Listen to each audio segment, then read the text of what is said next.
If I had to describe this movie in one word, I would call it entertaining.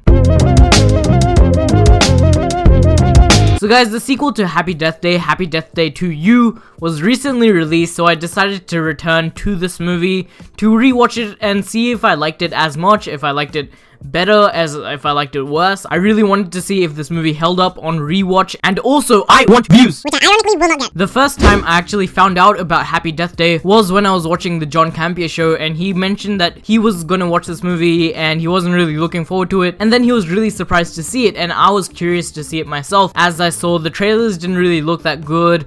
And I watched it and I actually really liked it. Starting off with the positives of my review, Jessica Rose, the main actress in this movie, does a really solid job. She has a lot of charisma on screen. She really is the person who holds this film together. And even though she isn't a great actor or actress, I should say, she does a really good job with her charisma to really be the best part of this film, and it's clear that she understands her character. She kind of maybe relates to a character as well. This film also has some really good comedy. I do think that its comedy is better than the horror itself, even though it is primarily a horror movie. I think the comedy is really good. You have some dark, cynical comedy here and there, and then you have some reoccurring gags that you would think would get old with this reoccurring kind of plot of the recurring days. You think that these jokes would get old, but they really don't, and they stay kind of fresh because our main character reacts to them in different ways. And I thought all of the jokes in this movie landed pretty well. There is also a predictable but sweet romantic subplot that I did know what was coming. I did understand that it is a romantic subplot, even though it was kind of supposed to be a surprise. I'm not spoiling anything because it's really obvious,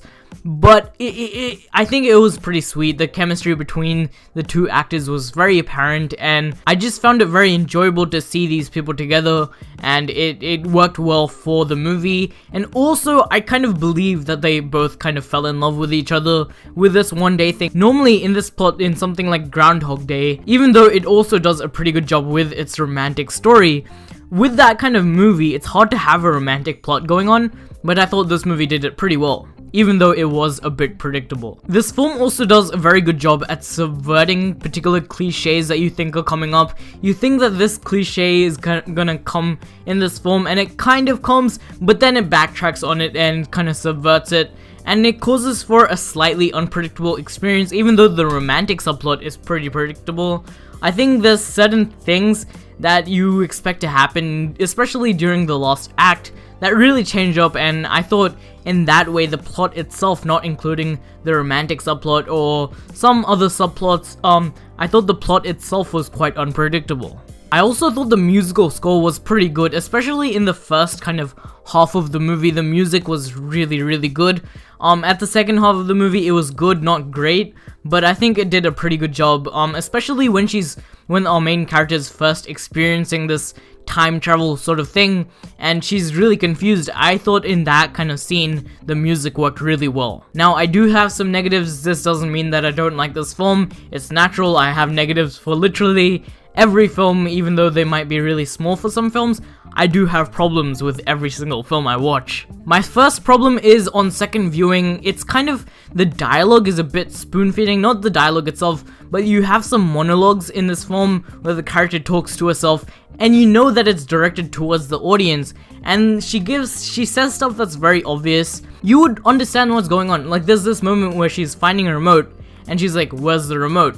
You won't say that, you would just find the remote, and it's clear that she's finding the remote already, so that kind of stuff didn't really make sense, and on second viewing, it was very apparent to me. There's also the subplot to do with our main character's family and some family issues, and I thought it was going pretty well until the resolution to the subplot, which is kind of overly melodramatic and not that great, to be honest. I know why it had to be there.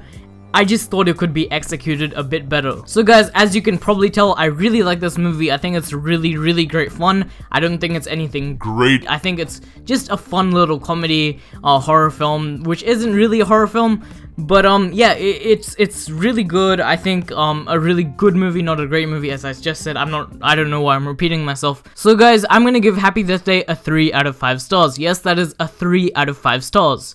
But yeah guys, I hope you enjoyed this video, as I enjoyed making this video, and as I enjoyed watching Happy Death Day for another time, and Hopefully you guys have a great week, and Bye-bye.